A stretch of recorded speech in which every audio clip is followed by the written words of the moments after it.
Hello and welcome to the NewsX Sunday Guardian Roundtable. This week we shall be discussing the impact of Brexit, of course the obvious economic impact, but also the political impact with all this talk of politics of referendum. Is that a good or a very dangerous precedent? But first of all, I'm going to begin with the psychological impact. What is it going to, because what we are seeing is really a move away from status quo towards the high risk unknown. What kind of a fallout will that have on the rest of the world, particularly India, and also the case of Donald Trump's bid for presidency? For this, I have a very distinguished panel. I have former Ambassador Shiv Shankar Mukherjee, Mr. Gurcharan Das, author and also economist, and Mr. P.N. Vijay, an economist. Mr. Das, I'm going to begin with you. Can we begin with the psychological impact, really? Do you see this a trend away from, we saw it in UK, Trump is saying it's going to happen in America also. Yeah. Kejriwal is talking about a referendum here. Yeah. Well, I mean, this is part of the sort of anti-establishment mood that has gripped the world, and it's a mood of discontent with the way things were. It's the kind of mood, in a way, that brought Modi to power a few years ago. It's the mood that brought Kejriwal to power in Delhi. So there is definitely a mood of that kind. But it is also, I think, very sad. Sad for Britain particularly, but sad for the whole world, that since the war, since the Second World War, the world was moving towards a liberal, open order, where an order where essentially we were looking at the world of integration, global integration, less polarization, allowing more freedom of trade, more freedom to move, people to move in a limited way. But yes, there was an effort.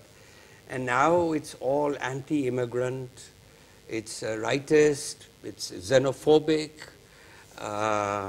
So it's not the liberal world that at least I was hoping we were moving towards. So it's a setback. It's a real setback, and I fear Britain is going to lose in this process. A lot. Master Mukherjee, are you as worried as Mr. Das? Well, I wouldn't use the word worried. We relate to things as we see them, and here is a referendum that's happened in a country many miles away. And so on, and it depends on as someone said, where I stand depends on where I sit. So I'd look upon it rather dispassionately. Yes, certainly, I think your question about referendums, it is, of course, logistically rather difficult to say that most countries should follow a Switzerland pattern and throw open important questions to the public all the time. Now that's logistically virtually impossible, except in very small and, perhaps developed countries who can do that. However much Kejriwal wants it. However Mr. Kejriwal wants it. On the other hand, he's quite right. I mean, the hope among many people with liberal minds was that we would be moving in that direction of compassion, of inclusiveness, of liberalism.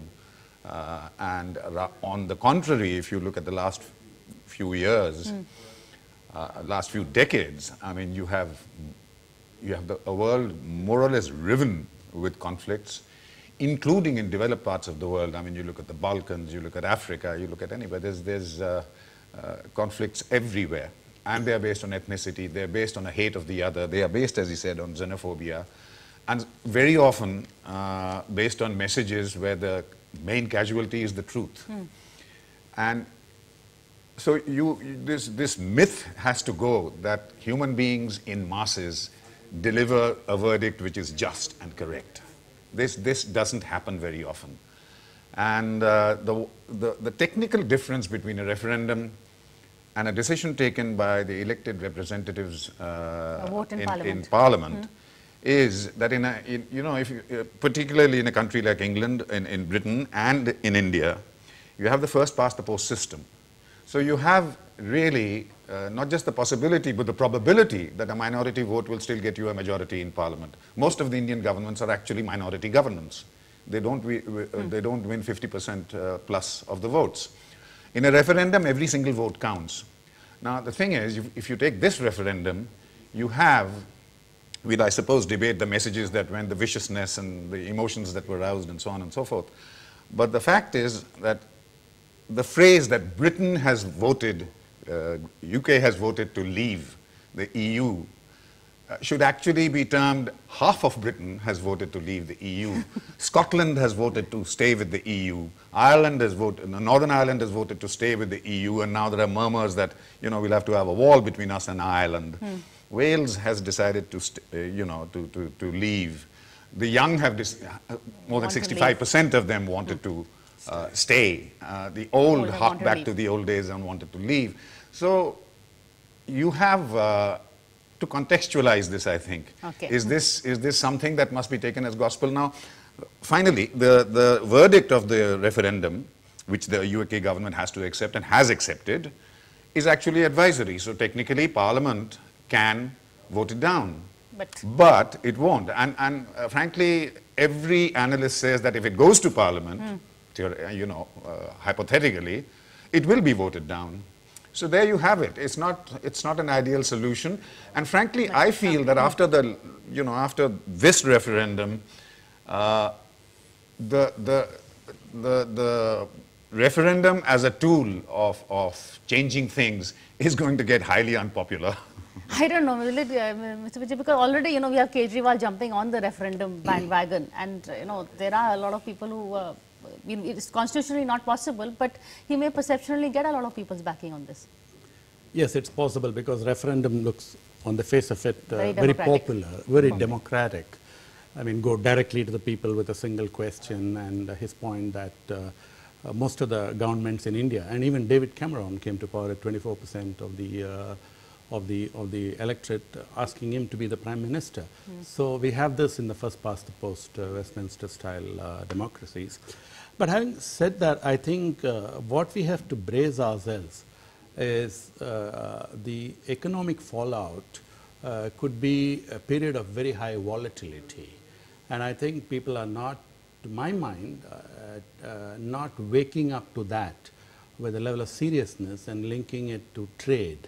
Because, you see, what happened, the European Common Market, which was about 57 years old, was a great concept, because it was a common market. They wanted to reduce tariffs, and they were all small countries, whether the US was a very big country, so they wanted a gang up. But the minute it went into areas like, controlling the fiscal deficit of countries and having certain norms, and then into immigration and getting the Eastern Europeans in, I think it was going against nationalism, the way the Europeans understood it, and the way we also understand it. So I think at some time, the inconsistency, I would say, of the EU had to come out. And it was a trade bloc.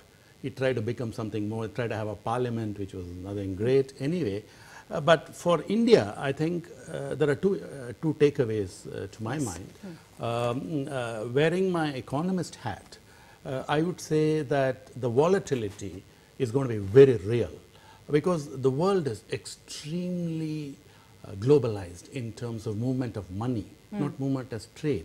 Because if you recall the 2008 crisis, it was a financial crisis. It started with the prime junk bonds in the US. Quickly, Lehman happened. Then so many things happened. And for quite some time, we in India were saying, okay, we've got good reserves, we've got this. But very quickly, oil went up above 100. Our inflation went to 12%. And everything happened. So first of all, we should realize that a financial crisis, by hitting the currency and commodity markets, and when there is risk aversion, the first victim is the emerging markets.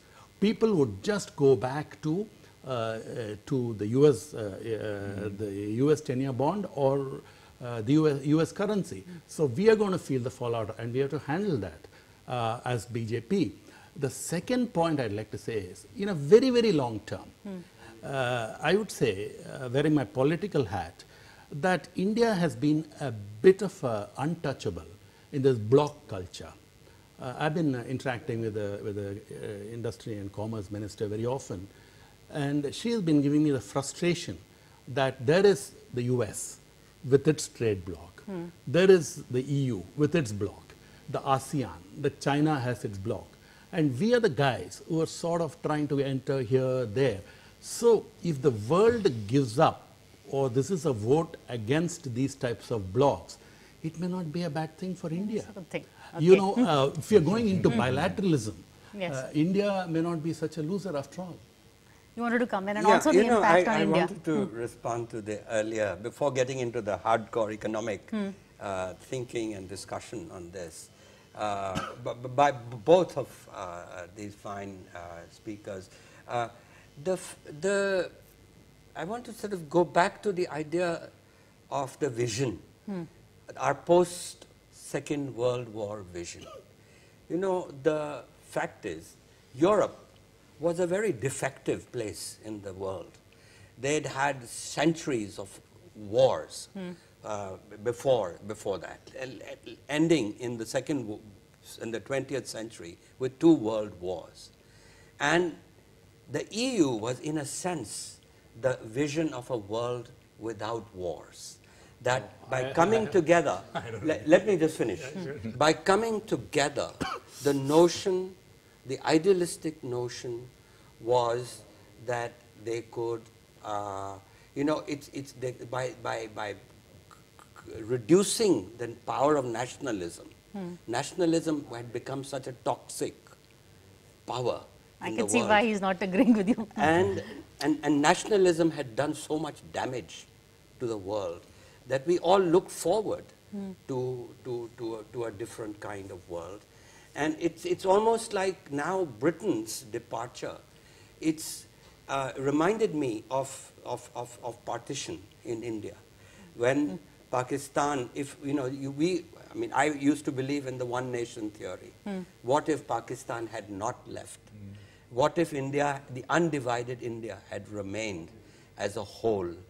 And whether that was practical or not, but the vision was still a good one. We wouldn't have had this Indo-Pakistan conflict, we wouldn't have had Kashmir, all that thing might not have been. So I just wanted to come back to that idea. And frankly today, between Germany and France, these are states like the states of the United States. You can't think of a war between Ohio and Pennsylvania. Okay. Now you can't think of a war between Germany and France. And so I believe that this is a setback also to that vision of a world where nationalism was not a driving force. Okay. And I mean, we can talk economics. But you want to come in on that? You know, I mean, Gurcharan, of course, is a fine thinker, and I see where he's coming from. It's a very sort of noble thing. But my, whatever I have seen of the way the EU functioned, it was not that holy, fantastic, you know, Vasudeva Kudumbakam type of thing, which our Vedas preached. And you saw that in Greece, you know, they shafted Greece because the German government wanted its banks to be healthy. So everywhere there has been this perceived German domination of the EU, which has not gone well. And I clearly feel that the Europeans got together, not because of any submerging of national instincts, I wish it were true, but to take on the US, which was all over the place and making life very difficult for them. So I think it's in a way, I think and frankly, Gurcharan, do you really feel that nationalism will go away? Well, just think. I just think. I hope it would, but not in our lifetimes. Yeah, but what if tomorrow Gujarat wanted to exit from India? Well, we have J&K, we have cases, Punjab. J&K is a partition. I don't think that's a proper parallel, really. You know, there was once upon a time, and we used this argument from the embassy in Washington when the question of Kashmir came up in the Congress. Texas wanted to exit from the US, And the ruling of the Supreme Court, which we used reasonably effectively, was that once the state of Texas has acceded to the United States of America, exactly as Kashmir, as we claim, has acceded to us legally, then it enters into an indissoluble compact with the United States of America, which is irreversible. Yeah, and there's another. You see, so let's not carry no, away but into United States. No, I'm going to reinforce your point. To just complete what you said about, I mean, you know, I can't help. After 40 years, I'm still a retired diplomat, but a diplomat nevertheless, in terms of how I see things. Nationalism is not going to go away. It is not going to go away because I still maintain my distrust of the masses as a whole. Nationalism is not going to go away because it is always going to be a potent argument for a group of people who want to, who have an agenda which they want to get through the people, especially in democratic societies. Nationalism, ultra-nationalism is nationalism at its worst, at its most vicious. But, you know, nationalism is basically a creed, and here I would agree with you because I think you were painting it in a negative light. Nationalism, ultra-nationalism, which it leads to, is a creed that says, we are better than you. Anything that is not part of my nationalist credo is wrong and evil and must be destroyed. Right. You see, so that there lies the danger. Now, what you said about Europe, you see, it did begin, as he said. I served in Brussels when the European Common Market, just after the European Common Market we just have the nationalism debate, then we'll go into Europe. EEC. Okay. Please go ahead. I just wanted to say that, you know, this is we are at an interesting juncture in India because we are still emerging. I mean, we are a young country. We're a young country. We may be a very old civilization, but as a modern state, we're a young nation.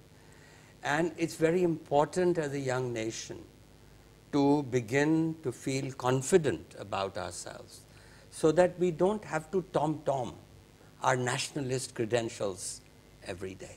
We don't have to worry too much. If a state feels mature and confident, then it doesn't worry too much about things like sedition and so on. You know, it feels confident that there will be voices, etc. So I'm not trying to make this into a political discussion, but I'm trying to say that as a country, as a nation that matures, its nationalism should not become toxic or ultra-nationalism, as he called it very rightly. It should be that healthy, confident, quiet sense of who we are, and we don't need to prove it to every day to the others. That was my really but that exactly is refuted by what's happening in Britain. An exceptionally decent country, the world agrees. The mother of parliaments, you know, reveling in its multiculturalism. You know, all sorts of things that agree with the image of that kind of society. And in the space of 1 year, it goes to exactly the kind of toxicity that you said should not happen. Because the message in the campaigning in Britain, from one side, the Remains was mostly economic. It was scaremongering, but it was economic scaremongering, by and large. And the other side, let's face it. We just need to take a break. We need to take a quick break. I'm going to come back, but just short break.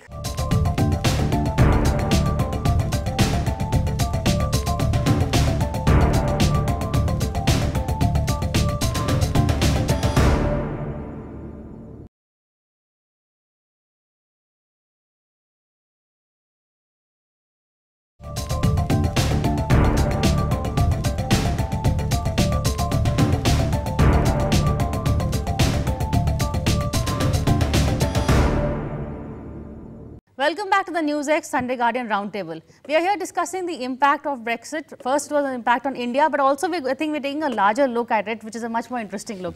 Before the break, Mr. Das, you were making a point. I was just saying that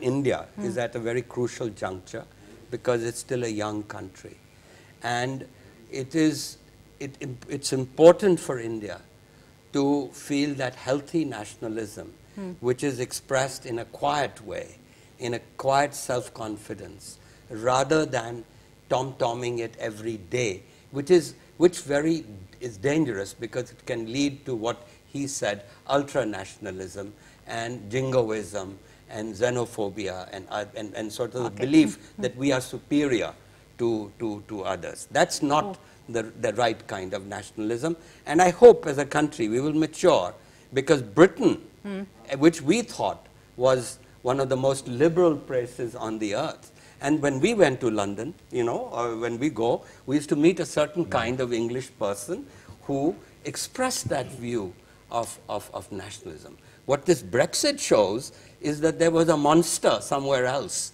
and that there were people who were totally of a very different, and that sort of xenophobic nationalism came into, as expressed in Brexit. Yeah, I think this is a view that's held by many people after the Brexit vote. I'd like to say two things. One, in India, we're very fortunate that Hinduism is the religion, because as Gurcharan is also a great student of philosophy, Hindu philosophy, the Hindu philosophy tells you repeatedly, whether it's our Vedas or Upanishads or Bhagavad Gita, that you have to look beyond and treat the whole world. And over time, India has given place to the Dalai Lama. Way back, the Christians came, the Parsis came, they were treated like royalty in Gujarat and Kerala, and then my classmates in school were Tibetans who were come out with the Dalai Lama.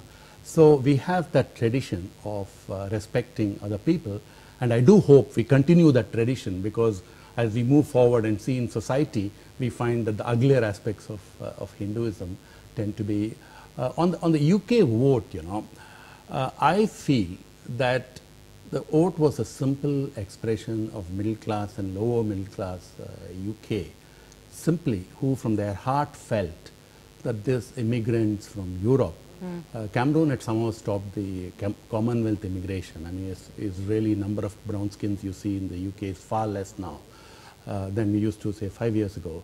But there was an inundation of people from Eastern Europe and Southern Europe. And I think they genuinely felt, whether their feeling was right or wrong is a different thing. They felt that their jobs, their better health care, their home facilities were all in jeopardy, their minimum wage were in jeopardy because of the influx of this. And they somehow attributed the European community for the so-called burden.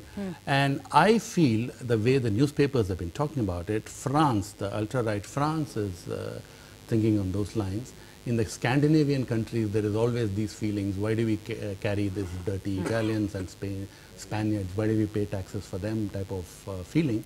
So this is a very serious issue in Europe, because Europe does have its Gujarats and Bihars, to put it very crudely, you know, and I mean, Article 50 may be used more often than people would like it to be. Okay. You want to?